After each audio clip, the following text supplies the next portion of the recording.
Hello everyone. Question is a company has a new AWS account that does not have AWS CloudTrail configured.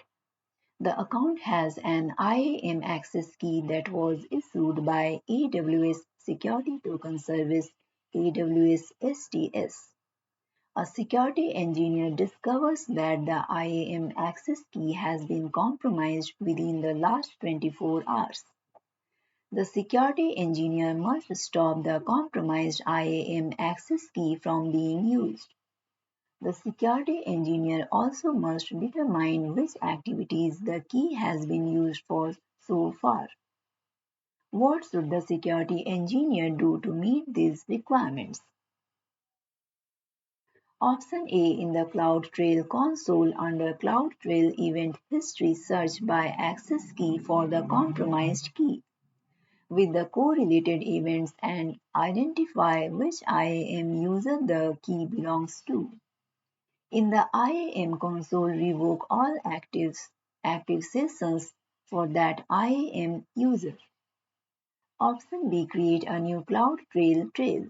In the CloudTrail console under the CloudTrail event history, search by access key for the compromised key. View the correlated events and identify which IAM user the key belongs to.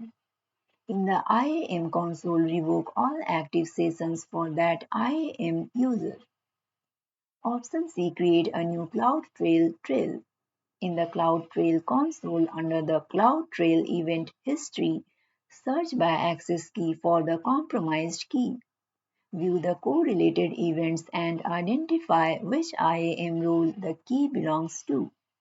In the IAM console, delete that IAM role. Option D in the CloudTrail console under CloudTrail event history, search by access key for the compromised key, view the correlated events and identify which IAM role the key belongs to. In the IAM console, revoke all active sessions for that IAM role.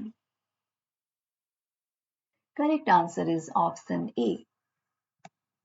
You can download the complete list of recently updated contents from the link provided in the description. If you like this content, please like and subscribe. Question is a large company has hundreds of AWS accounts. The company needs to provide its employees with access to these accounts.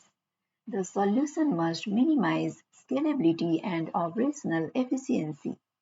Which solution meets these requirements?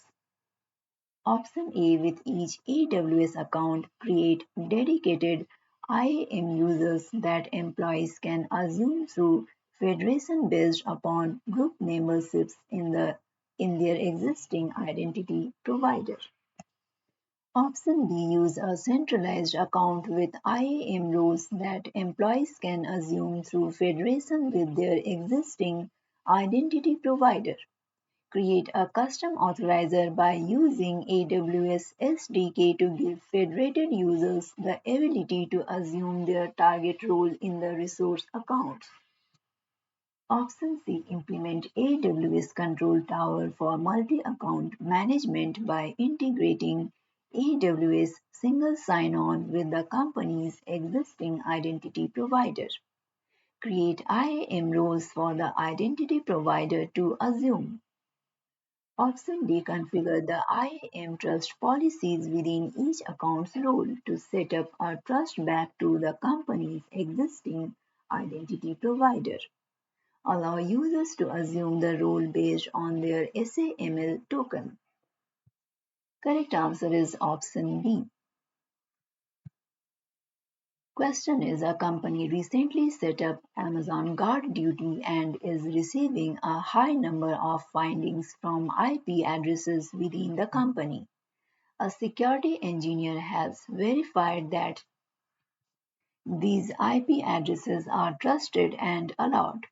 Which combination of steps should the security engineer take to configure guard duty so that it does not produce findings for these IP addresses? Choose two options. Option A. Create a plain text configuration file that contains the trusted IP addresses. Option B. Create a JSON configuration file that contains the trusted IP addresses. Option C. Upload the configuration file directly to guard duty. Option D. Upload the configuration file to Amazon S3. Add a new trusted IP list to guard duty that points to the file.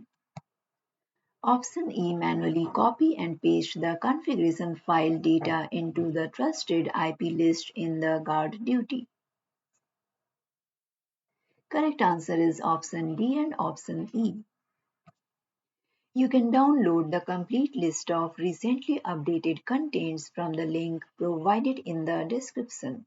If you like this content, please like and subscribe.